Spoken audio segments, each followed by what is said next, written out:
मैं और बाई निंगबिंग लगभग 10 सालों तक एक दूसरे को यातना देते रहे। वह एक के बाद एक प्रेमिकाओं को खुलेआम साथ घुमाता रहा और मैं उसकी आधी से ज्यादा संपत्ति छोड़ने को तैयार नहीं थी। हम दोनों एक दूसरे की कमजोरियां पकड़े हुए थे। कोई भी पहले झुकना नहीं चाहता था, लेकिन आज मैं उससे तलाक लेने वाली थी। मैं काफी देर तक हाथ में पकड़ी मेडिकल रिपोर्ट को देखती रही। फिर बाई निंगबिंग को फोन लगाया। तुम कहाँ हो फांग युआन? तुम्हें कोई बीमारी है क्या? तुमसे क्या मतलब? हम तलाक ले रहे हैं। सामने से ठंडी हंसी सुनाई दी। फिर उसने फोन काट दिया। वैसे भी ये तरीका मैं पहले बहुत बार इस्तेमाल कर चुकी थी। अधिकतर यह सिर्फ उसे एक बार देखने का बहाना होता था। उसका भरोसा न करना भी सही था। मैंने 2 दिन इंतजार किया, लेकिन वह वापस नहीं आया। मैं उस रिपोर्ट को देखती रही जिस पर मेरी जिंदगी के खत्म होने की मुहर लगी थी। अब मैं और समय बर्बाद नहीं करना चाहती थी। अगर बाई निंगबिंग को ढूंढना था तो मेरे पास सबसे तेज तरीका था। अगले ही पल मैं उसके विला के सामने खड़ी थी और जोर जोर से दरवाजा खटखटाने लगी। दरवाजा एक कम उम्र के लड़के ने खोला। मुझे देखते ही उसकी आंखों में डर भर गया, मानो मैं कोई भयानक काम करने वाली हूँ। चिंता मत करो, मैं तुम्हारे लिए नहीं आई। जाकर बाई निंगबिंग से कहो कि घर लौट आए। मैं उससे तलाक लेने वाली हूँ। उसकी सारी प्रेमिकाओं में मुझे तुम सबसे ज्यादा पसंद हो। हमारे तलाक के बाद शायद तुम ही उसकी जगह ले लो। ये सुनते ही उसने तुरंत कहा, मैंने ऐसा कभी नहीं सोचा। मुझे घिन मत दिलाओ। उसे जाकर बता देना, अगर वह कल तक घर नहीं आया तो मैं तुम्हारे घर का दरवाजा तोड़कर सब कुछ तहस नहस कर दूंगी। मैं उससे और बहस नहीं करना चाहती थी, इसलिए मुड़कर चली गई। अगर कुछ अप्रत्याशित ना हुआ तो आज रात मैं जरूर बाई निंगबिंग को देख लूंगी। मैं उसके सबसे प्यारे वांग दातिंग को भड़काने खुद पहुंची थी। वह इसे कैसे सह सकता था? इसलिए रात होते ही वह गुस्से से भरा मेरे सामने आ खड़ा हुआ। मैंने तुमसे कहा था ना, उसे उस नाम से मत बुलाया करो। क्या तुम्हारा दिमाग खराब हो गया है? तो क्या हुआ, मैं बुलाऊंगी, तुम क्या कर लोगे? वह गुस्से से पागल होने वाला था, लेकिन मेरे साथ कुछ कर भी नहीं सकता था। बस वही बातें कहता रहा जो मुझे बिल्कुल पसंद नहीं थी। मुझे समझ नहीं आता तुम्हें इससे क्या मिलता है। वांग दातो पहले ही काफी आज्ञाकारी है। हमारे बीच अब कोई प्यार नहीं बचा। फांग युआन, ये क्या तुम समझती नहीं? तुम तलाक भी नहीं देना चाहती और मुझे किसी पसंदीदा इंसान को अपने पास रखने भी नहीं देती। क्या तुम चाहती हो कि हर इंसान तुम्हारी तरह अकेला रहे? उसकी बात खत्म होते ही मैंने हाथ में पकड़ा गिलास जोर से तोड़ दिया। वह सही कह रहा था, मैं सच में अकेली थी। इसीलिए इतने सालों तक मैंने उसे कसकर पकड़े रखा, ये जानते हुए भी कि हमारे बीच प्यार कब का खत्म हो चुका है। मैं तलाक नहीं देना चाहती थी। हाँ, मैं दुखी थी। तो फिर वह क्यों खुश रहे? मैंने भी हार न मानते हुए जवाब दिया, लेकिन भीतर से बेहद थक चुकी थी। इन सालों में जब भी मैं बाई निंगबिंग से मिली, हम हमेशा दुश्मनों की तरह लड़ते रहे। लेकिन आखिर इसका मतलब क्या था? मैंने तलाक के कागज उसके सामने रख दिए। साइन करो, समझ लो, मैं दया करके तुम्हें आजाद कर रही हूँ। बाई निंगबिंग ने गंभीर चेहरे से एग्रीमेंट पढ़ना शुरू किया, लेकिन थोड़ी देर बाद ही वह चौकन्ना होकर मुझे घूरने लगा। अब तुम क्या चाल चल रही हो? मुझे सिर्फ ये घर चाहिए, बाकी सब तुम्हारा। हमारी सारी संयुक्त संपत्ति भी मैं छोड़ रही हूँ। तुम्हें दिख नहीं रहा? शायद पहले मैं बहुत ज्यादा मांगती थी, इसलिए अब जब मैं कुछ नहीं मांग रही थी, उसे शक होना स्वाभाविक था। ये घर हमारा शादी वाला घर था। हालांकि अब इसकी कीमत ज्यादा नहीं रही थी, लेकिन मैं ये सहन नहीं कर सकती थी कि कोई और औरत उसके साथ यहाँ रहे। मैं दिल से बुरी थी, उसे किसी और के साथ खुश देखकर सह नहीं सकती थी। और वैसे भी अगर ये घर बेच दिया जाए तो शायद अच्छी जगह कब्र खरीदने लायक पैसे मिल जाएं। जीते जी का घर, मरने के बाद की मिट्टी के बदले। मैं खाली हाथ आई थी, खाली हाथ ही चली जाऊंगी।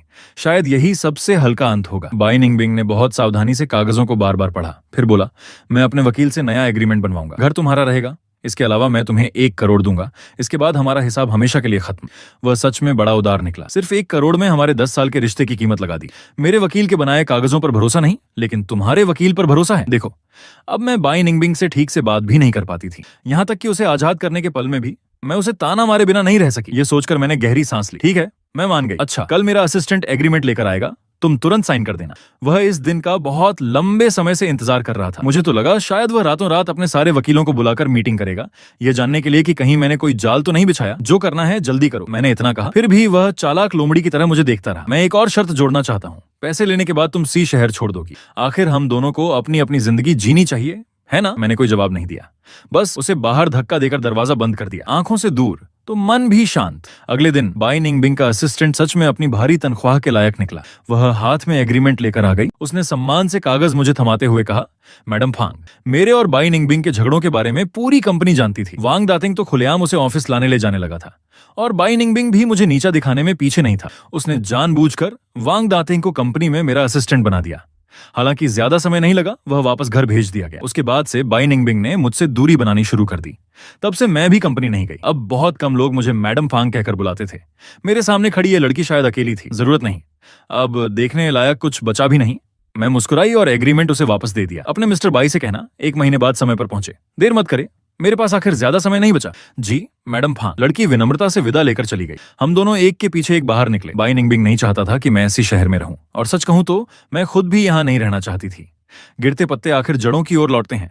मैं भी घर लौटना चाहती थी, इसलिए मैं वापस छिंगछिंग आ गई। सोचते सोचते एहसास हुआ कि मुझे यहाँ लौटे लगभग 5 साल हो चुके थे। सबसे पहले मैं कब्रिस्तान गई। माँ पापा दादा दादी सब यहीं थे। मैं समाधि के सामने बैठ गई। बाई निंगबिंग सही कहता था, मैं सच में बहुत अकेली थी। जब मैं छोटी थी तभी मेरे माता पिता कार दुर्घटना में गुजर गए। कॉलेज खत्म होने के बाद दादा दादी भी एक एक करके दुनिया छोड़ गए। मैंने उनकी कब्रें पास पास बनवाई थी। मुझे लगता था इससे उन्हें एक दूसरे का साथ मिलेगा। मैंने अपने लिए भी यहीं पास में एक जगह खरीद रखी थी। एक वजह यह थी कि मैं उन्हें बहुत याद करती थी। दूसरी वजह यह कि मुझे यहाँ की फेंग शुई अच्छी लगी। मैं ज्यादा देर नहीं बैठी। शुरुआती सर्दियों की ठंड अब बढ़ने लगी थी, इसलिए बस कुछ हल्की बातें करके उठ गई। ठीक है, मैं चलती हूँ, जल्दी ही फिर मिलेंगे। तब मैं तुम सबको अच्छे से बताऊंगी कि उस कमीने बाई निंगबिंग ने इन सालों में मेरे साथ क्या क्या किया। मैं बड़बड़ाते हुए कपड़े झाड़कर उठी और कब्रिस्तान से बाहर निकल गई। उस समय स्कूल की छुट्टी हो रही थी। मैं खास तौर पर छिंगछिंग हाई स्कूल पहुंची। गेट पर खड़े चौकीदार से थोड़ी बहस के बाद मैं आखिर स्कूल के अंदर घुस गई। कैंपस में कुछ छात्र झाड़ू लेकर सफाई कर रहे थे। कुछ लड़के बर्फ का गोला बनाकर लड़कियों पर फेंक रहे थे और लड़कियां झाड़ू लेकर उन्हें दौड़ा रही थीं। उन्हें देखकर ऐसा लगा मानो अगले ही पल मैं अपने पुराने दिनों की खुद को और बाई निंगबिंग को देख लूंगी। मैंने सिर झटका और पढ़ाई वाली बिल्डिंग में चली गई। यादों के सहारे मैं 12वीं कक्षा के 5वें सेक्शन तक पहुंची। फिर अंदर जाकर अपनी पुरानी सीट पर बैठ गई। मैंने सिर मेज पर रख दिया। 1 2 3, ये मेरा स्कूल के दिनों का खास तरीका था। बस 3 तक गिनो और बाई निंगबिंग सामने आ जाता था। फिर वह चमकती मुस्कान वाली लड़की मेरे पास हाथ बढ़ाकर कहती, चलो घर चलते हैं। 1 2 3, मैंने आंखें खोली। सपना टूट चुका था। चाहे वह कितना भी खूबसूरत क्यों ना हो, अब कभी वापस नहीं आ सकता था। मैं छिंगछिंग में 1 महीना रही। वहां सर्दियां जल्दी आ जाती थीं। जब दोबारा सी शहर की जमीन पर कदम रखा तो मुझे पहली बार लगा कि यहाँ कुछ गर्माहट है। सिविल अफेयर्स ब्यूरो के बाहर, तुम इतनी देर से क्यों आई? बाई निंगबिंग का चेहरा खराब लग रहा था। क्या बात है, तलाक लेने भी प्रेमी को साथ लाए हो? यहाँ तलाक वहां शादी। उसके पीछे खड़े वांग दातिंग को देखकर ही मेरा मूड खराब हो गया। मेरी आवाज में ताना साफ था, ढंग से बात करो। आज वांग दातिंग की तबीयत ठीक नहीं है, मुझे उसे अस्पताल ले जाना है। ठीक है, पहले उसे चेकअप करवा लो।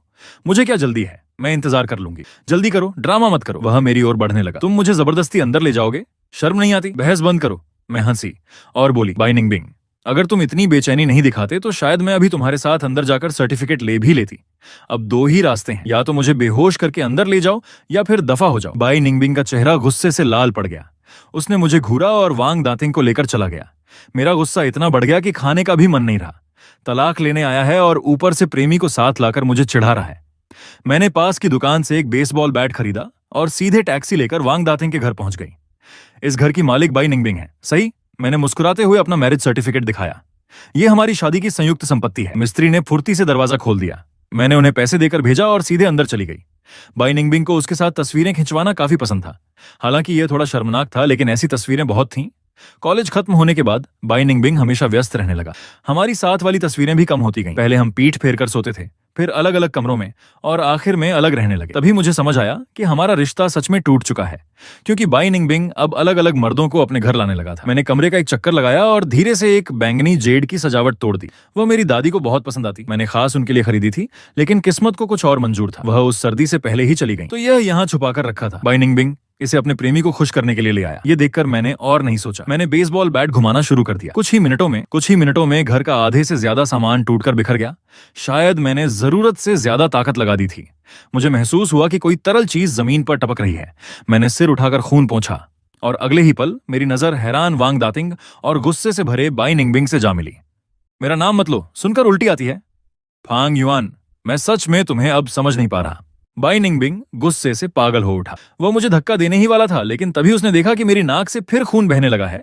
उसके कदम अचानक रुक गए। तुम्हें क्या हुआ? कुछ नहीं, गुस्से की गर्मी है। तुम और तुम्हारे प्रेमी ने जो हालत कर रखी है। फांग युआन, मैं भी तुम्हें बहुत समय से सह रहा हूँ। जल्दी से तलाक खत्म करो। इस जन्म में फिर कभी मत मिलना, अगले जन्म में भी नहीं। पिछली बार की घटना के बाद अगले दिन बाई निंगबिंग अकेला आया। हम दोनों ने एक शब्द भी नहीं कहा, सीधे कागजों पर साइन किए। मुहर लगते ही आखिरकार हमें वह तलाक का सर्टिफिकेट मिल गया। बाई निंगबिंग ने मुझसे एक शब्द भी नहीं कहा। वह बेपरवाही से मुड़ा और चला गया। एक बार भी पीछे मुड़कर नहीं देखा। मैं काफी देर तक उसकी पीठ देखती रही। अचानक मुझे बहुत साल पहले की एक सर्द रात याद आ गई। उसने गर्म पानी की थैली मेरे हाथ में रखते हुए कहा था, शाओ युआन, तुम पहले जाओ, मैं तुम्हें जाते हुए देखूंगा। मैंने धीरे से सांस छोड़ी। मैं तुम्हें जाते हुए देख रही हूँ, मैं देख रही हूँ। बाई निंगबिंग, अब हम कभी घर वापस नहीं जाएंगे। उसके बाद मैं अस्पताल में भर्ती हो गई और इलाज शुरू किया। मैडम, आप फिर से चुपके से ड्रिप क्यों निकाल रही हैं? जो मुझे डांट रही थी वो एक इंटर्न नर्स थी। उम्र बहुत कम थी, लेकिन काम में बेहद फुर्तीली। क्या आप इलाज नहीं करवाना चाहती? मुझे ये बहुत ठंडा लगता है। सच में? क्या तुम मुझे एक छोटा सा गर्म पानी का बैग ला सकती हो? लड़की ने आधा विश्वास आधा शक करते हुए एक छोटा सा हैंड वार्मर ला कर दिया। अब दोबारा चुपके से ड्रिप मत निकालिएगा। वह झुककर मुझे समझाने लगी। क्या ऐसे दर्द नहीं होता? उसकी बात सुनकर मेरी नाक अचानक जलने लगी। बहुत समय हो गया था किसी को ये पूछे हुए कि मुझे दर्द होता है या नहीं। जो लोग मेरी चिंता करते थे वे कब के इस दुनिया से जा चुके थे। दर्द नहीं होता, थैंक यू। नर्स जो। झूठ बोलना आसान नहीं था। सिर्फ आधे महीने में मेरे हाथों में इतनी सुइयां लगी कि जैसे एहसास ही खत्म हो गया हो। रात में दर्द के कारण नींद नहीं आती थी। मैं सिर्फ ड्रिप स्टैंड पकड़कर इधर उधर घूमती रहती। उस रात नर्स स्टेशन में सिर्फ नर्स जो थी। वो चुपचाप आंसू पोंछ रही थी। मैंने धीरे से उसकी मेज थपथपाई। क्या हुआ? उसने इधर उधर देखा कि कोई और तो नहीं है। फिर मुझसे पूछा, आप अभी तक सोई क्यों नहीं? नींद नहीं आ रही, बस टहल रही हूँ। मैंने ड्रिप स्टैंड की ओर इशारा किया। उसने मेरा चेहरा देखा, फिर हाथ बढ़ाकर मेरा माथा छुआ। क्या बहुत दर्द हो रहा है? मैं कहना चाहती थी नहीं, लेकिन जाने क्यों मैंने सिर हिला दिया। उसने मुझे हाथ से इशारा किया। मैं नर्स स्टेशन के अंदर गई और उसके पास बैठ गई। फिर मैंने उसके साथ बहुत मीठी ब्रेड खाई, घटिया लेकिन भावुक टीवी ड्रामा देखा और पूरा टिश्यू पैकेट खत्म कर दिया। सुबह होने तक वो मुझे वापस कमरे में भेजने लगी। सच कहूं तो इससे थोड़ा फायदा हुआ, अब दर्द कम लग रहा है। अगला एपिसोड मेरे साथ देखना। मुझे कहानी याद है, तुम अकेले मत देख लेना। नर्स जो मुस्कुराई। अब जाइए और सो जाइए। मैंने उसके साथ 3 रातें टीवी ड्रामा देखते बिताई। फिर एक रात मुझे बाई निंगबिंग का फोन आया। तुम कहाँ हो? तुम्हारा दिमाग खराब है क्या? तुम्हें क्या मतलब? जब हम पति पत्नी थे तब तुम्हें पूछने का हक नहीं था, अब तलाक के बाद पूछ रहे हो? मेरी बात से वह साफ चुप हो गया। फिर तुरंत फोन काट दिया। मेरा अच्छा मूड भी खराब हो गया। मैंने बिना सोचे उसे ब्लैकलिस्ट में डाल दिया। नर्स जो बगल में बैठी मेरा इंतजार कर रही थी कि हम साथ टीवी देखें। उसने धीरे से पूछा, क्या वो आपका परिवार है? मेरा कोई परिवार नहीं है, मेरे घर के सारे लोग मर चुके हैं। तो वह एक दिमाग से बीमार औरत। उस एक फोन कॉल ने मेरी जिंदगी में ज्यादा हलचल नहीं मचाई। मैं वैसे ही दिन में सोती, इलाज करवाती और रात में घूमती रहती। अगर नर्स जो की ड्यूटी होती तो हम साथ टीवी देखते। लेकिन बाई निंगबिंग इतनी आसानी से गायब होने वाला नहीं था। एक हफ्ते बाद मुझे एक अनजान नंबर से मैसेज आया, तुमने मुझे ब्लॉक कर दिया। मैंने होंठ सिकोड़कर वह नंबर भी ब्लॉक कर दिया। बाई निंगबिंग ऐसा इंसान था, कुछ पैसे कमाने के बाद न जाने किसने उसे इतना बिगाड़ दिया था। जब तक अपनी बात मनवा न ले वह हार नहीं मानता था। शायद इसलिए भी क्योंकि वह पहले अमीर घर की बेटी थी। फिर एक रात जब मैं बड़ी मुश्किल से सो पाई थी, उसकी लगातार कॉल्स से मेरी नींद टूट गई। हेलो, तुम घर पर क्यों नहीं हो? मैं चिढ़ गई थी लेकिन फिर भी धैर्य से बोली, तुम्हें मुझसे क्या काम है? पैसे किस बैंक कार्ड में भेजूं? किसी में भी भेज दो। इतनी छोटी बात के लिए फोन क्यों किया? तुम घर पर क्यों नहीं हो? वह फिर वही बेकार सवाल पूछने लगा। तभी अचानक मेरे दिमाग में बात आई, तुम मेरे घर पर हो, मैं सलाह दूंगी कि तुरंत वहां से निकल जाओ। मैंने वह घर एजेंट को बेचने के लिए दे दिया है। कभी भी कोई घर देखने आ सकता है। जल्दी बाहर निकलो, मेरे पैसे कमाने में बाधा मत बनो। तुम घर बेच रही हो? उसकी आवाज अचानक ऊंची हो गई। नहीं बेचूंगी तो क्या डाउनलोड करूंगी? बकवास बंद करो, जल्दी निकलो वहां से। इससे तुम्हें क्या मतलब? मैंने अपना धैर्य खो दिया। तुरंत फोन काटा, ब्लॉक किया, नंबर डिलीट किया, पूरा पैकेज। लेकिन उसके बाद भी मुझे नींद नहीं आई। मैं पूरी रात जागती रही और मन ही मन बाई निंगबिंग को 1000 बार कोसती रही। गुस्सा चाहे जितना हो, फिर भी नर्स जो मुझे पकड़कर समय पर इलाज के लिए ले जाती थी। अपने शहर में पुराने लोगों से टकराना तय ही था। अरे, आवाज सुनकर मैंने मुड़कर देखा। वह मेरी स्कूल की सबसे अच्छी दोस्त थी, श्याओ हुओ। पुराने दोस्त जब मिलते हैं तो पुरानी बातें होना तय होता है। उस दिन नर्स जो का मूड अच्छा था, इसलिए मुझे थोड़ी देर बाहर जाने की अनुमति मिल गई। मैंने हॉटपॉट खाने का फैसला किया। तुम कैसी हो? श्याओ हुओ ने सावधानी से पूछा। मैं मुस्कुराई, ठीक हूँ, पैसे काफी हैं, बस जिंदगी ज्यादा लंबी नहीं बची। उसके हाथ से सब्जी उठाते हुए चॉपस्टिक कांप गई। वह मुझे खाली निगाहों से देखने लगी। कौन सी बीमारी? ऐसी बीमारी जिसका इलाज नहीं है। कोई बात नहीं, अभी इतनी जल्दी भी नहीं मरूंगी। इतना कहकर मैंने खिड़की के बाहर देखा। मैं धूप वाले दिन मरना चाहती हूँ, सर्दियां बहुत ठंडी होती हैं। फिर मैंने पूछा, और तुम अब भी वांग यानरान के साथ हो? वांग यानरान का नाम सुनते ही उसकी आंखें थोड़ी बुझ गईं। मैंने उसे समझाने की कोशिश नहीं की। हर किसी को जिंदगी समझना जरूरी नहीं होता। इंसान बस खुश रहकर जी ले, वही काफी है। खाना खत्म करके जब हम बाहर निकले तो मैंने अचानक कहा, एक बात मानोगी? कहो। किसी को मत बताना कि तुम मुझसे मिली हो, और अगर समय मिले तो कभी कभी मुझसे मिलने आ जाना। बाई निंगबिंग को नहीं पता, हमारा तलाक हो चुका है, उसे जानने की जरूरत नहीं। इसके बाद श्याओ हुओ चुप हो गई। हम दोनों खामोशी से सामने देखते रहे। स्कूल के दिनों में मैं और बाई निंगबिंग बेहद प्यार करने वाले कपल थे, और श्याओ हुओ वांग यानरान के पीछे घूमने वाली छोटी पूंछ। लेकिन चाहे समय कितना भी अच्छा क्यों न रहा हो, आखिर वह धुएं की तरह उड़ ही जाता है। अस्पताल लौटते ही गलत तरीके से खाना खाने के कारण नर्स जो ने मुझे पकड़कर खूब डांटा। मैंने आज्ञाकारी बनकर कहा कि आगे से ऐसा नहीं करूंगी, लेकिन वह यहीं नहीं रुकी। वह कैंची लेकर आई और मेरे बाल काटने लगी। मैंने तुरंत अपने बाल पकड़ लिए। बस एक बार बाहर जाकर खाना खाया था, अब नहीं जाऊंगी, ठीक है? लेकिन बाल क्यों काटने हैं? नर्स जो ने समझाया, आपकी कीमोथेरेपी शुरू होने वाली है। कीमो में वैसे भी बाल झड़ जाएंगे, पहले से काट देना बेहतर है। तो फिर कीमो ही मत करो। मेरी बात सुनते ही नर्स जो गुस्से से लाल हो गई। अच्छा, मैं सोचूंगी। वह मुझे और समझाने वाली थी, लेकिन तभी किसी के अंदर आने की आहट हुई। वह सीधा मेरी तरफ चला आया। आप कौन हैं? नर्स जो ने पूछा, लेकिन उसने उसकी ओर देखा तक नहीं। बस ठंडे चेहरे से मुझे घूरता रहा, मानो मेरे चेहरे पर कोई साजिश ढूंढ रहा हो। ये मुझसे मिलने आया है। नर्स जो, मेरे बालों को छोड़ दो और काम पर जाओ। नर्स जो ने उस औरत को संदेह से देखा, फिर मेरी तरफ झुककर धीरे से कहा, अगर कुछ हो तो मुझे बुला लेना। मैंने सिर हिलाया। तब जाकर वह बाहर गई। मैंने बाई निंगबिंग की ओर देखा। क्या बात है, इस बार वांग दातिंग के साथ नया साल, क्रिसमस या वैलेंटाइन नहीं मनाना? वांग दातिंग के पास हमेशा कोई ना कोई बहाना होता था जिससे वह बाई निंगबिंग को अपने पास बुला लेता। एक समय ऐसा भी था जब मुझे हर त्योहार से नफरत होने लगी थी, क्योंकि वे मुझे और भी ज्यादा अकेला महसूस कराते थे। फिर धीरे धीरे आदत हो गई। अकेले रहना भी बुरा नहीं लगा, लेकिन अब वह फिर सामने आकर मुझे परेशान करने लगा था। अब ये कौन सा नया ड्रामा है? उसकी बात सुनते ही मेरे सीने में जैसे तेज दर्द उठा। लगता है तेज धार वाले चाकू की आदत पड़ जाने के बाद भी जब वह घाव चीरता है तो दर्द फिर भी होता है। मैं मुस्कुराई। हाँ, ये मेरी नई चाल है। तो तुम फंसना हंसना मत, अब जल्दी निकलो यहाँ से, तुम मेरे साथ चल रही हो। इतना कहकर वह मेरा हाथ पकड़ने लगा। मैं तैयार नहीं थी, इसलिए उसके साथ कुछ कदम खींच गई। तुम्हारा दिमाग खराब हो गया है, हाथ छोड़ो, हमारा अब कोई रिश्ता नहीं है, समझे? और तुम यहाँ आए कैसे? उसने मेरा हाथ छोड़ा और 2 कदम पीछे हट गया। बीमारी का बहाना बनाकर मुझसे और पैसे ऐंठने की कोशिश मत करो, तुम भी जानती हो हमारा तलाक हो चुका है। उसकी बात सुनकर मेरा पूरा शरीर सुन्न होने लगा, जैसे खून का बहाव रुक गया हो। मैं उससे एक शब्द भी नहीं कहना चाहती थी, बस उसे दरवाजे की ओर धकेलते हुए बोली, निकलो, जल्दी निकलो यहाँ से। अपने उन दोनों प्रेमियों को लेकर मेरी आंखों के सामने से गायब हो जाओ। आखिरी शब्द मैंने लगभग हाँफते हुए निकाले। बाई निंगबिंग ने दांत भींचे, फिर पलटकर दरवाजा बंद किया और बाहर चला गया। कुछ देर बाद नर्स झो चिंतित चेहरे के साथ अंदर आई। आप ठीक हैं? मैंने पीले पड़े चेहरे से पूछा। अगर मैं कहूं कि ठीक नहीं हूं तो क्या ड्रिप बंद हो जाएगी? नहीं। तो फिर मैं ठीक हूं। उस दिन के बाद बाई निंगबिंग फिर मेरे सामने नहीं आया। मेरी जिंदगी 1 हफ्ते तक फिर शांत रही। हाँ, शाओ हुओ अक्सर मिलने आने लगी थी। हालांकि हम दोनों के बीच अब ज्यादा बातें नहीं बची थीं, लेकिन मैं तो बस यही चाहती थी कि वह चुपके से मेरे लिए थोड़ा जंक फूड ले आए। पर हर बार नर्स झो पकड़ लेती और सब जब्त कर लेती। मैं बस बेबस होकर रह जाती। चंद्र नववर्ष करीब आता जा रहा था। एक दिन नर्स झो ने धीरे से मुझसे कहा, मौसम बहुत ठंडा होता जा रहा है। मैं हंस पड़ी। ठंडी सांस छोड़ते हुए मैं बाहर टहलने का समय गिनती रहती। अगर समय पर वापस न लौटूं तो नर्स झो फिर डांट लगाती। उसी दिन जब मैं मुड़ी तो अचानक किसी से टकरा गई। मुझे चक्कर सा आया। मैं पीछे हटते हुए जल्दी से बोली, सॉरी। मैं माथा मलते हुए आगे बढ़ने लगी, लेकिन किसी ने पीछे से मेरा हाथ पकड़ लिया। फांग युआन। बाई निंगबिंग का चेहरा फिर मेरे सामने था। अगर मौसम इतना ठंडा ना होता तो सच में मैं उसे एक थप्पड़ मार देती। अब फिर तुम आखिर चाहते क्या हो? इस बार वह पहले जैसा सजा संवरा नहीं लग रहा था। चेहरा थका हुआ और बिखरा हुआ था। मैंने ताना मारा, क्या हुआ? तलाक को अभी कितने दिन हुए हैं? इतनी जल्दी बिजनेस डूब गया या तुम्हारे प्रेमी ने छोड़ दिया? लेकिन अजीब बात यह थी कि उसने पलटकर जवाब नहीं दिया, बस वहीं खड़ा मुझे देखता रहा। मेरे शरीर में ठंड की लहर दौड़ गई। मैंने उसे घूरा और अंदर जाने लगी। Shao yuan. क्या? बाई निंगबिंग ने मुझे बहुत समय बाद इस नाम से पुकारा था। उसकी आवाज इतनी अनजान लगी कि दिल घबरा गया। तुम बीमार हो तो मुझे बताया क्यों नहीं? तुमसे क्या मतलब? वह कुछ देर चुप रहा। कम से कम हमारे बीच पति पत्नी का रिश्ता तो था। मैं हंस पड़ी। पति पत्नी का रिश्ता? मेरी जिंदगी की सबसे बड़ी गलती यही थी कि मेरा तुमसे कोई रिश्ता था। जैसा पहले तय हुआ था, मैं इसी शहर छोड़ दूंगी और तुम अपनी जिंदगी अच्छे से जीना, बस मुझे परेशान मत करो। मैं मुड़कर चली गई, लेकिन बाई निंगबिंग गया नहीं। वह बस चुपचाप मेरे पीछे चलता रहा। शायद उसे बार बार देखने की वजह से मेरी रातों की नींद फिर खराब होने लगी थी। उस रात भी नर्स जो की ड्यूटी थी। मैं ड्रिप स्टैंड पकड़कर बाहर निकली। दरवाजा खोलते ही बाईं तरफ बेंच पर सिकुड़ी हुई एक परछाई देखकर मैं चौंक गई। करीब जाकर छाननी में देखा, वह बाई निंगबिंग था। मैंने बिना संकोच उसे पैर से ठोकर मारकर जगा दिया। यहाँ क्या कर रहे हो? वह नींद से उठा लेकिन नाराज नहीं हुआ। तुम कहाँ जा रही हो? कहीं तबीयत खराब है? अगर तुम मेरी आंखों के सामने से गायब हो जाओ तो मुझे हर जगह अच्छा लगेगा। मैंने बड़ी मुश्किल से तुम्हें ढूंढा है। तो क्या हुआ? मुझे ढूंढने की जरूरत किसने कही? वह चुप रहा। मैं भी उससे बहस नहीं करना चाहती थी। जल्दी निकलो यहाँ से, वरना मैं शिकायत कर दूंगी कि तुम सार्वजनिक जगह घेर कर बैठे हो। इतना कहकर मैं तेजी से आगे बढ़ गई और नर्स झो के साथ टीवी देखने लगी। विज्ञापन के दौरान नर्स झो मेरे पास झुककर बोली, आज वह आदमी दरवाजे के बाहर काफी देर खड़ा रहा, बस देखता रहा, अंदर नहीं आया। शायद जब मैं दोपहर में सो रही थी तब भी वह यहीं था। मुझे लगा था कि मैं उसे छोड़कर चली आई तो वह चला गया होगा। कौन जानता था कि वह वापस लौट आएगा? उसे छोड़ो, कुछ समय बाद खुद ही चला जाएगा। घर में प्रेमी, कंपनी में सफलता, और यहाँ मेरे पास सिर्फ ताने हैं। बाई निंगबिंग जैसा इंसान अपने फायदे के अलावा कुछ नहीं सोचता। नर्स झो ने धीरे से कहा, वह हमारे पास आपका मेडिकल केस पूछने आया था। मैंने होंठ भींच लिए। कुछ नहीं कहा। मैंने तो नहीं दिया, लेकिन बाकी लोग शायद दे दें। उसने कहा कि वह आपका पति है। मैं तुरंत सीधी बैठ गई।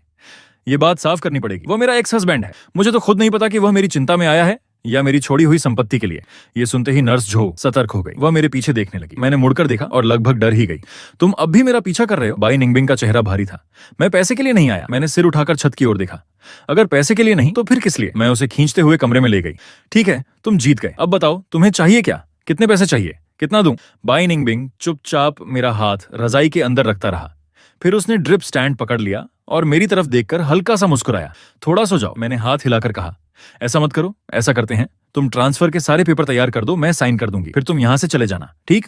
फांग युआन, तुम्हारी ये जुबान एक दिन मुझे मार डालेगी। मैं हल्का सा हंसी। सॉरी, लेकिन शायद मैं आपसे पहले मर जाऊंगी। मेरी बात खत्म होते ही बाई निंगबिंग रोने लगा। मैं घबरा गई। अरे, मैं अभी मरी नहीं हूं। इतनी जल्दी मगरमच्छ के आंसू क्यों बहा रहे हो? मैंने हाथ हिलाकर उसके सामने मजाक किया, लेकिन अगले ही पल उसने मेरा हाथ कसकर पकड़ लिया। शाओ युआन, मुझे पछतावा हो रहा है, मुझे मत डराओ प्लीज। इतने सालों बाद भी उसे अच्छी तरह पता था कि मेरा दिल सबसे जल्दी किस बात पर पिघलता है। स्कूल के दिनों में जब भी वह मुझे नाराज कर देती तो मेरे सामने बैठ जाती, सिर झुकाकर मेरी उंगलियां पकड़ती और फिर मीठे अंदाज में कहती, शाओ युआन, शाओ युआन, गुस्सा मत होना, तुम सबसे अच्छी हो, मुझे सबसे ज्यादा तुम पसंद हो। ये याद आते ही मुझे इतना गुस्सा आया कि मैं अचानक उठी और उसे लात मार दी। निकल जाओ। मुझे सबसे ज्यादा नफरत इसी बात से थी कि वह 20 साल की अपनी पुरानी मासूमियत का नाटक करके मुझे फिर से मना लेती थी, और हर बार जब मैं उसे माफ कर देती वह उन्हीं 20 साल वाली आंखों से मुझे फिर चोट पहुंचाती। लेकिन उससे भी ज्यादा मुझे खुद से नफरत थी, क्योंकि मेरा दिल हमेशा पिघल जाता था। बाई निंगबिंग टूटा हुआ सा उठ खड़ा हुआ। मैं बाहर ही रहूंगा, अगर तुम्हें मेरी जरूरत हो तो मुझे बुला लेना, ठीक? दफा हो जाओ। सच तो यह था कि अगर वह 1 सेकंड और रुकता तो शायद मैं रो पड़ती। मैं उसे कैसे याद न करती, लेकिन चाहे जितना याद करूं, 20 साल वाला बाई निंगबिंग अब कभी वापस नहीं आएगा, और 28 साल वाले बाई निंगबिंग को मैं याद भी नहीं करना चाहती थी। उसके बाद नर्स जो नए साल के लिए घर जाने लगी। जाने से पहले उसने मुझे ध्यान से समझाया, दवाइयां समय पर लेना, ड्रिप ठीक से लगवाना, सुई मत निकालना, और कोई शरारत नहीं। मैं आज्ञाकारी बच्चे की तरह उसके पीछे पीछे दोहराने लगी। नर्स जो बहुत खुश हुई। फिर मैं काउंटर पर झुककर बोली, क्या थोड़ा ज्यादा पेनकिलर नहीं दे सकती? रात में बहुत दर्द होता है। नर्स जो ने सिर हिला दिया। नहीं, क्यों ना उस आदमी को अंदर आने दो, कम से कम नए साल पर वो तुम्हारे साथ रहेगा। मैंने तुरंत मना कर दिया। नहीं, यही तो दिक्कत है, वह बाहर खड़ा रहता है तो दिल और ज्यादा दुखता है, दिल दुखता है तो शरीर भी ज्यादा दर्द करता है। नए साल की रात आखिरकार बाई निंगबिंग मेरे कमरे के बाहर नहीं था। मुझे भी कोई फर्क नहीं पड़ा। मैं थोड़ा टहलकर वापस कमरे में आई और टीवी देखने लगी। बाहर पटाखों की आवाज लगातार गूंज रही थी। मैं खिड़की के पास खड़ी होकर बस थोड़ा सा त्योहार का माहौल महसूस कर रही थी। तभी दरवाजे पर दस्तक हुई। Xiao Yuan, happy new year. Bai Ningbing दरवाजे पर खड़ा था। उसके होंठों पर हल्की मुस्कान थी और हाथ में केक। एक इच्छा मांगो। वह उत्साह से केक मेरी तरफ बढ़ाने लगा। मैंने दरवाजा पकड़े रखा और जटिल भाव से उसे देखा। बाई निंगबिंग, तुम सच में बहुत बेकार हो। इतना कहकर मैंने मोमबत्ती बुझा दी। 2 साल पहले नए साल की रात मैंने कहा था कि अकेले त्योहार मनाना बहुत अकेला लगता है। मैं चाहती थी कि तुम मेरे साथ रहो। तुम लौट आए थे, लेकिन रात 11 बजे तुमने कहा कि तुम्हें जाना होगा। कहा था कोई बड़ा प्रोजेक्ट है, पार्टनर कंपनी का बॉस नया साल नहीं मना रहा, इसलिए तुम्हें ओवरटाइम करना पड़ेगा। मैं हल्का हंसी, लेकिन वे कोई ओवरटाइम नहीं था। मैंने सब सुन लिया था। जिस रात तुम गए, मैंने अकेले नया साल मनाया।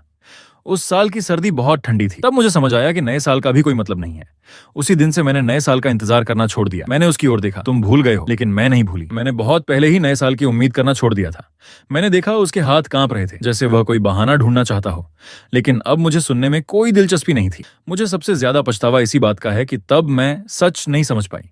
मैं अब भी सोचती रही कि शायद तुम बदल जाओगे।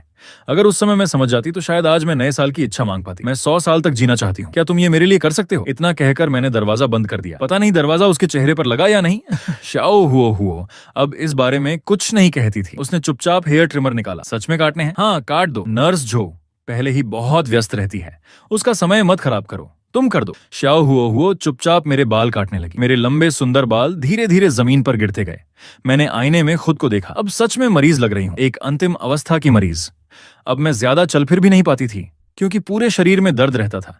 इसलिए मैंने नर्स जो से कहा कि मेरे लिए एक केयर टेकर ढूंढ दे। ध्यान रखना, कोई फुर्तीला इंसान हो, काम जल्दी करने वाला। मेरे पास पैसे की कमी नहीं है। नर्स जो ने वादा निभाया। अगले ही दिन वह एक केयर टेकर लेकर आई, लेकिन कमरे में आने से पहले ही बाई निंगबिंग ने उसे रोक दिया। उसकी हरकतें नरम थीं, लेकिन आवाज बेहद दृढ़। मैं इसकी देखभाल करूंगा। मैं दर्द से इतनी थक चुकी थी कि बोलना भी मुश्किल था। फिर भी मैंने किसी तरह कहा, निकल जाओ। वह हल्का सा हंसा। ये बात मैं बहुत बार सुन चुका हूं, अब असर नहीं होता। मेरे मन में और गुस्सा भर गया। मैं कैसे भूल गई थी? बाई निंगबिंग तो मेरी किस्मत का दुश्मन था। हमेशा मेरी हर बात के उल्टा करता था। जब दर्द थोड़ा कम हुआ तो मैंने कमरे की सारी चीजें फेंकनी शुरू कर दी ताकि वह चला जाए, लेकिन वह मेरे सामने आधा घुटनों पर बैठ गया। शाओ युआन, बाई निंगबिंग, तुम्हें समझ क्यों नहीं आता कि अंतिम अवस्था का मतलब क्या होता है? यह इलाज मुझे ठीक नहीं कर रहा, बस मौत को थोड़ा टाल रहा है। मैं इलाज नहीं करवाना चाहती, और मैं ऐसी शहर भी वापस नहीं जाना चाहती। वहां बहुत सारी ऐसी यादें हैं जिनसे मुझे नफरत है। उसने मेरा हाथ पकड़ लिया। तुम ठीक हो जाओगी। मैंने झटके से हाथ छुड़ा लिया। ठीक होकर भी क्या होगा? मेरा पूरा परिवार जमीन के नीचे है। मैं बस उनके पास जाना चाहती हूँ। तुम मुझे बार बार रोकते क्यों हो? उसकी आंखें लाल हो गईं। शाओ युआन, हम भी तो एक परिवार थे, तुम भूल गई क्या? बाई निंगबिंग, कल तुम भी जाकर अपना दिमाग चेक करवा लेना। मुझे लगता है इलाज की जरूरत तुम्हें है। हमारा तलाक हो चुका है। क्या तुम्हारे सिर पर बड़ा सा बैनर टांग दूं, तभी याद रहेगा? मैंने गहरी सांस ली, फिर कहा, क्या तुम्हें बीमार लोगों के लिए कोई अजीब लगाव है? तुम्हारा वह असिस्टेंट, जब वह अस्पताल में ड्रिप लगवाने गया था तब तुम उसके करीब आ गए, और बाद में वांग दातिंग भी हर दूसरे दिन अस्पताल भागता रहता था। अब समझ आई बात, तुम्हें बीमार लोग पसंद हैं। बाई निंगबिंग बस पीले चेहरे के साथ सिर हिलाता रहा। पूरे समय एक शब्द नहीं बोला। तुम्हारा यह शौक बहुत अजीब है, मुझे समझ नहीं आता, और नहीं मैं इसे समझना चाहती हूँ। अब तो उसका चेहरा देखकर भी मुझे घिन आने लगी थी। सुन लो, मेरे लिए केयर टेकर ढूंढने मत जाना। मैं मर भी गई तो भी अपना पैसा तुम्हारे लिए नहीं छोड़ूंगी। लेकिन बाई निंगबिंग ने बस लाल आंखों से एक कटोरा मेरे सामने रखा। वह मेरी पीठ सहलाते हुए रो रहा था। उसे देखकर मुझे और घिन महसूस हुई। मैंने रात का खाया सब कुछ उल्टी में निकाल दिया। उसके बाद उसने मेरे केयरटेकर को रोकना बंद कर दिया। हाँ, कभी कभी वह मेरी रखी हुई दीदी की मदद कर देता था। मैंने भी एक आंख खोलकर एक बंद करके सब अनदेखा करना शुरू कर दिया। सोचा शायद यह उसकी अजीब आदत पूरी करने का तरीका है। बस मेरी आंखों के सामने न घूमे, वही काफी था। लालटेन उत्सव वाले दिन दीदी ने छुट्टी मांगी। मैंने खुशी खुशी मंजूर कर ली। आखिर उनका छोटा पोता बहुत प्यारा था। मुझे वह सच में अच्छा लगता था। बाहर अब भी आतिशबाजी हो रही थी। मैं खिड़की के पास टिककर बाहर देख रही थी। शाओ युआन, खिड़की के पास ठंड है। मैंने मुड़कर बाई निंगबिंग को देखा। वह अब तक गया नहीं था। 1 महीने से ज्यादा हो गया था वह यहीं था। बाहर वाली लंबी बेंच पर सोता था। शुरू में नर्स जो उसे भगाती थी। फिर एक दिन उसने धीरे से मुझसे कहा, जब आप सो जाती हैं वह चुपके से जाकर आपकी ड्रिप गर्म करता है। मैं कुछ नहीं बोली, सिर्फ धीरे से सांस छोड़ी। बाई निंगबिंग, चलो बाहर चलते हैं। लालटेन उत्सव हमारे लिए हमेशा खास था। जब हम छोटे थे तो नए साल में इसी दिन बाई निंगबिंग घर से चुपके निकल आता था। फिर मेरा हाथ पकड़कर स्कूल के पीछे वाली स्नैक स्ट्रीट ले जाता। अपने लाल लिफाफे वाले पैसे से मुझे स्वादिष्ट चीजें खिलाता। उसका परिवार बड़ा और अमीर था। उसे हर बार पारिवारिक समारोहों से चोरी छिपे निकलना पड़ता था। साल भर में मैं सबसे ज्यादा इसी दिन का इंतजार करती थी। एक बार मैंने उससे पूछा था, अगर तुम्हारा परिवार हमारे रिश्ते के खिलाफ हुआ तो? उस समय उसने मुझे धीरे से बाहों में लिया और पूरे विश्वास से कहा, शाओ युआन, तो हम भाग जाएंगे, बिल्कुल आज की तरह। बाद में सच में बाई परिवार चाहता था कि उसकी शादी बराबरी वाले घर में हो। वे नहीं चाहते थे कि वे एक ऐसी अनाथ लड़की से शादी करे जिसका कोई परिवार ही नहीं। लेकिन उसने साफ इनकार कर दिया। फिर एक लालटेन उत्सव की रात वह मुझे लेकर इस शहर से चली गई। आज भी मुझे वह हिलती हुई ट्रेन याद है। मैं उसे कसकर पकड़े हुए थी। अब मेरा कोई परिवार नहीं बचा और उसने मुझे और मजबूती से थामते हुए कहा था, शाओ युआन, हम अपना नया परिवार बनाएंगे, मैं तुम्हारा परिवार बनूंगी। उस साल उसका वह गर्म हाथ और मेरा तेज धड़कता दिल आज तक याद है। उसकी कस्मों की आवाज अब भी कानों में गूंजती है।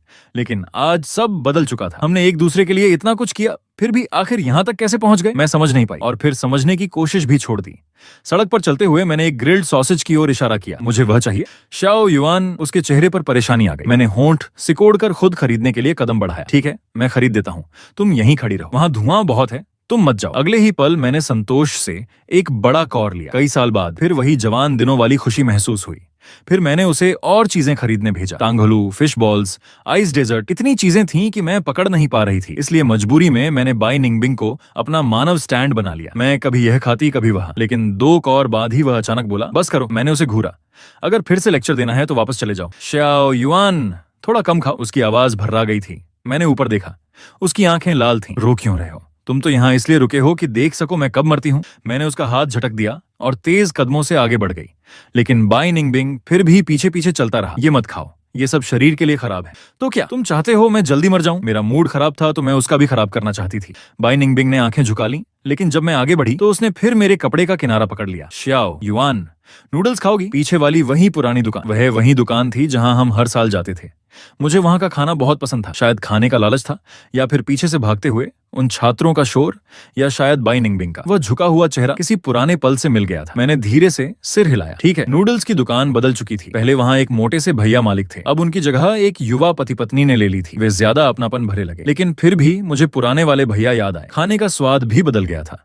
अब उसमें नए प्रयोग थे। मैंने ज्यादा नहीं खाया। बाई निंगबिंग ने भी मुश्किल से कुछ छुआ। जब बिल देने लगे तो उस युवा दंपति ने हमें रोक कर कहा, क्या हम एक बात पूछ सकते हैं? क्या खाना अच्छा नहीं लगा? हम देख रहे थे कि आप दोनों ने लगभग कुछ खाया ही नहीं। मैं हल्का मुस्कुराई।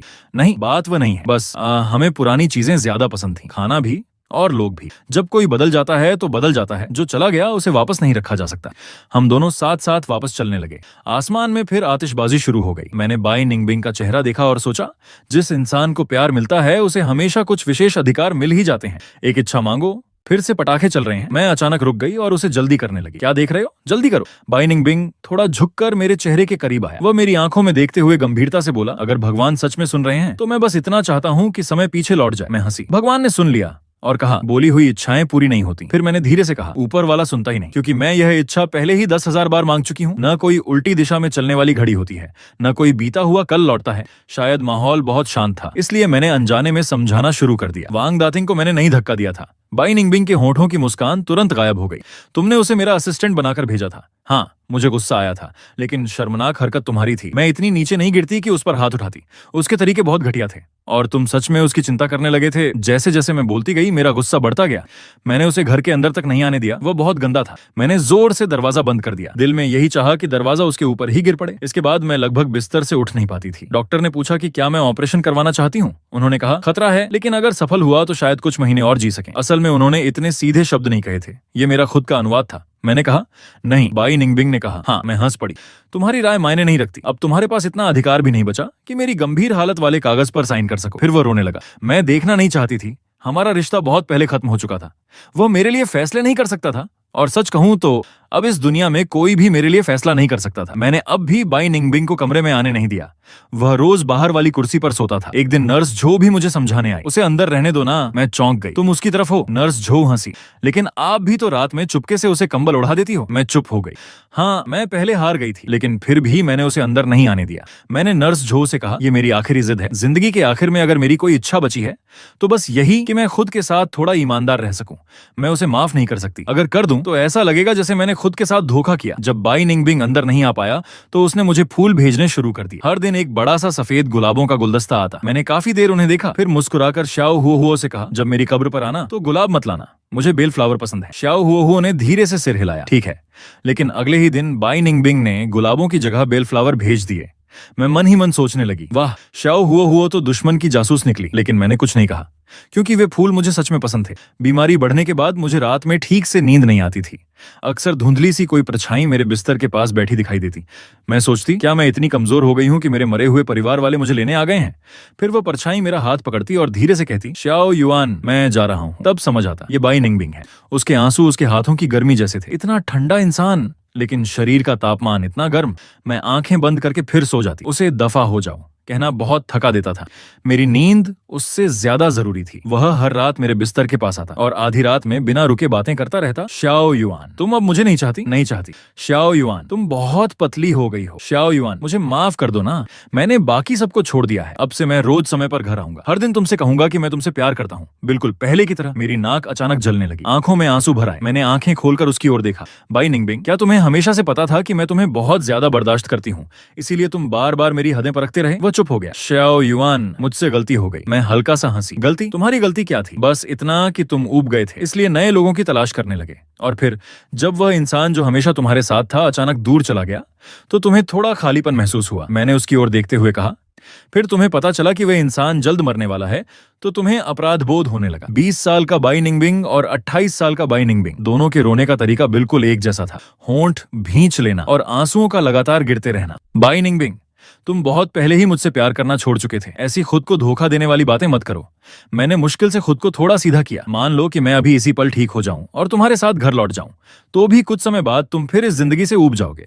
तुम्हें हमेशा नई चीजें पसंद हैं। अगर हम फिर साथ रहने लगे 5 साल या 10 साल बाद तुम ये सब फिर भूल जाओगे। फिर कोई नया जवान लड़का तुम्हारी जिंदगी में आएगा, तुम फिर उन्हें मेरे सामने लाओगे और पूछोगे तलाक लेना है क्या? जब वे कहेंगे कि वे अकेले हैं तो तुम उनके पास चले जाओगे।